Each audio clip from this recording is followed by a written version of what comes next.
Bienvenidos a Solo Negocios Radio. Esta es una recapitulación del programa de El Espacio de Solo Negocios con Alejandro Sandoval Murillo, que se transmitió el 6 de agosto de 2025.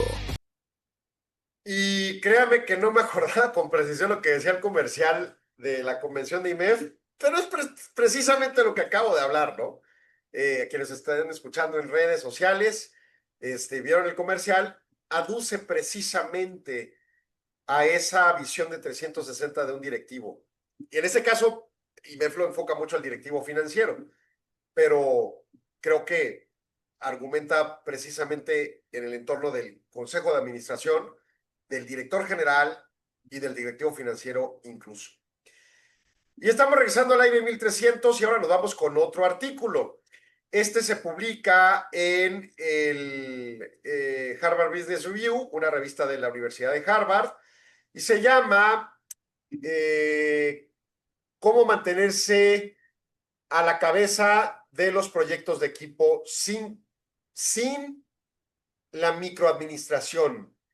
How to stay on top of your team's projects without micromanaging. Es formulado por Melody Wilding y se publicó el 28 de julio. ¿Qué es el micromanaging? A mi entender, no soy un conocedor del tema profundo, pero es esto de estar encima del proyecto así. No importa que sea un proyecto operativo de menor nivel, es un proyecto de la empresa y los directivos están encima de los operativos al grado que abruman, ¿no? Pensemos que esa es la implicación. Bueno, ¿cómo mantenerse a la cabeza de tus proyectos de equipo como director de la empresa sin abrumar, sin microadministrar a la gente a cargo del mismo, ¿no? Y bueno, pues el artículo aborda la complejidad de los líderes para mantener la visibilidad del trabajo de su equipo sin caer en la microgestión. Microadministración le dije yo, microgestión, mejor palabra. Subraya que una visibilidad inadecuada puede llevar a problemas inesperados. O sea, hacerse a un lado completamente, pues no es para nada lo adecuado. Pues, tu tarea como directivo es el hecho de enfrentar, pues de alguna manera asertiva el proceso del proyecto, pero estar encima con esa microgestión, esa abrumadora posición de estar encima de la gente, pues no ayuda tampoco, ¿no? Y entonces, si hay un exceso de involucramiento, puede generar desconfianza y percepción de control exceso, y si no hay gestión de ningún tipo, pues obviamente puede descarrilarse el proyecto, ¿no? Obviamente hay directivos experimentados y gerentes a cargo de los proyectos experimentados que seguramente podrían chocar ante esa microgestión. Bueno, el texto propone que la visibilidad no debe ser accidental, sino estrategia deliberada en una cuadrícula de visibilidad, que es alguna metodología que ofrece el artículo Visibility Grid, como herramienta para categorizar proyectos y adaptar el nivel de supervisión. Para evitar la microgestión, por ejemplo, señala los líderes deben categorizar los proyectos en una cuadrícula de visibilidad basada en la profundidad de detalles requeridos y la frecuencia de la comunicación. Puede haber proyectos recurrentes que incluso ya tengan tiempo suficiente en donde la gente esté acostumbrada a desarrollarlos y no requieren de una supervisión de estar encima de la gente porque ya hay experiencia.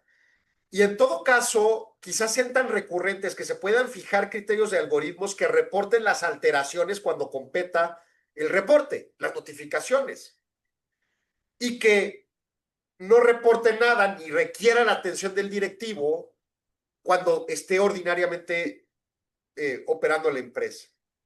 Que en todo caso se apliquen auditorías periódicas, ya sean programadas o no, que hagan por al azar algunas revisiones específicas, pero no requieren de esa microgestión. Habrá dentro de la cuadrícula un análisis de profundidad y de complejidad, quizá de innovación del proyecto, en donde sí requiera una mayor atención, ¿no? Ese es el ánimo de la cuadrícula, ¿no? Clasificar para saber cuáles tienen menor profundidad y cuáles más. Y un mecanismo de reporteo, oye, repórtame cómo va el proyecto, aunque sea tradicional y de experiencia plena, gerente y su equipo que esté a cargo. En el caso de proyectos más complejos, más innovadores, pues quizá una frecuencia de comunicación más amplia, una frecuencia de involucramiento más amplio de los directivos, ¿no? Hay cuatro cuadrículas que clasifica hay cuatro categorías, perdón, que clasifica la cuadrícula propuesta por la autora Wilding, y básicamente habla de proyectos de alta frecuencia y alto detalle. Son críticos para la misión estratégica de la empresa. Dos, proyectos de alta frecuencia y bajo detalle. Necesitan revisiones rápidas, ordinarias, ¿no? Proyectos de baja frecuencia y alto detalle. Son grandes y lentos. No ocurren muy seguido.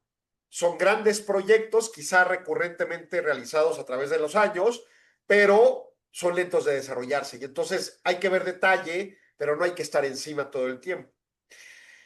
Y proyectos de baja frecuencia y bajo detalle. Proyectos prácticamente autónomos que, de nuevo, quizá con un algoritmo bien construido, puede estarte dando notificación cuando hay alteraciones y no molestar nunca más. Y ya leerás el reporte ordinario cada periodicidad que el detalle requiera o amerite, y con ello trabaja. Tres, es vital comunicar claramente las expectativas a los equipos sobre qué información se necesita, cuándo y en qué formato. Evitar inconsistencias y fomentar la confianza. Le doy un ejemplo que me pasó. A una empresa específica me tocaba verificar las finanzas y era su producto muy complejo de medir, porque no era un producto, sino una multiplicidad muy amplia de productos, casi trajes a la medida a cada cliente. Y entonces era muy difícil medir cuánto nos costaba cada producto. Sabíamos medir los fierros, ¿verdad? ¿Cuántos fierros usaste? ¿Cuántas partes de insumos usaste? Sabíamos medir el costo general de la bodega y podíamos entender una división asignada proporcional de estos costos indirectos en el producto. Pero el tema de la mano de obra era complicado porque un robot que siempre hace lo mismo, o incluso un operador humano que siempre hace lo mismo para el mismo producto, pues mide sus horas hombre entre lo que produjo y listo. Pero este tipo de productos en donde requerían una aplicación intelectual de mayor o menor dimensión, dependiendo el tipo de producto que le tocaba o de parte del producto que le tocaba hacer a cada empleado, requería de una atención peculiar, porque no valía lo mismo la hora que le dedicaba a un producto ordinario que a un producto más complejo, tanto en la noción de costo real financieramente hablando, como del tiempo y esfuerzo que le requería el empleado. Hacer un producto sencillo, por ejemplo, pegar un cable con otro, por decir un ejemplo simplista, requiere un esfuerzo físico específico, si es que se hace sin automatización, pensemos. Diseñar, verificar en vivo pruebas y luego ensamblar un producto complejo y traje a la medida para el cliente, sobre todo en pedacitos para construir el producto completo, sí provoca ya no solo el tiempo que el individuo le lleva a desarrollarlo, o los individuos que están involucrados, sino el desgaste que esa aplicación de esfuerzo intelectual te provoca. Cuando me piden un contrato ordinario laboral en donde tenemos un estándar jurídico de cumplimiento y ya reconocido que hace la empresa y se replican los contratos con reserva de ciertas cláusulas peculiares, pues se hace y listo. Cuando llegan y me piden contratos complejísimos en donde hay cruces de ventas y hay terceras partes involucradas y hay supervisiones y hay parametrizaciones diversas y por ende sanciones diversas, penalizaciones previas, penalizaciones intermedias, etcétera, etcétera, no solo es el tiempo que me lleva a desarrollar el contrato o, en el caso de mi ejemplo, el producto, sino que ese desgaste que me lleva a tomarme unos tiempos de descanso necesarios en el momento de la operación. A los empleados de esta fábrica también. Y entonces veíamos cómo a veces extendían tiempos voy al baño, el clásico, o tiempos de descanso un poquito más prolongados, o hasta permisos de descanso de días específicos después de proyectos muy concretos. Y entonces, en ese sentido, teníamos que encontrar una manera de evaluar de manera diferente cada asignación de tiempos de cada empleado, su tipo de empleado y de requerimientos para cada proyecto diferente de estos de traje a la medida. Y entonces, en esa lógica, construimos unos mecanismos de reporteo. en donde identificábamos el producto que estaba o subproducto que estaba desarrollando el empleado y nosotros sabíamos cuáles eran los complejos y cuáles no, y de los tiempos que le dedicaba cada uno. Y entonces si a un producto ordinario le dedicaba demasiado tiempo o pedía demasiados permisos, pues quizá no era un problema del proceso de producción, sino del empleado. Y ya después, cuando hacías un trabajo más de índole norma 35, pues te das cuenta que el empleado traía un problema personal, o traía un problema de salud, o traía alguna otra circunstancia, o traía un problema con alguien en la empresa y se alejaba, ¿no? Y entonces ya el problema no era el proceso productivo, sino un problema circundante en los recursos humanos que tenía que ser atendido de una forma diferente. Por otro lado, cuando un empleado no tenía suficiencia de tiempos asignados, incluso de descanso, para un proyecto muy complejo, quizá el producto estaba saliendo mal porque lo estaba haciendo de una manera muy automatizada, muy estandarizada, muy así. Y entonces, al final del día, no provocaba la claridad y certidumbre que tenía que aplicar. Un segundo, Arturo, 2 puntos más. El nivel de visibilidad debe calibrarse no solo con el proyecto, sino también en función de los individuos, ajustando la frecuencia y profundidad de las actualizaciones para gerentes con buen historial y aumentando el involucramiento con miembros del equipo nuevos o de bajo rendimiento. Temas que le digo del ejemplo de los 2 ejemplos que le acabo de citar. Y por último, la cuadrícula de visibilidad es una herramienta para lograr el equilibrio entre mantenerse informado y no convertirse en un cuello de botella de estar encima y abrumando a los operativos de la empresa.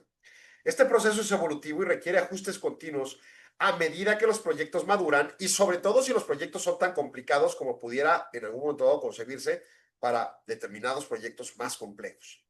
En fin, voy a corte, regreso en segundos, no se vaya, sigan Solo Negocios. Agradecemos su atención.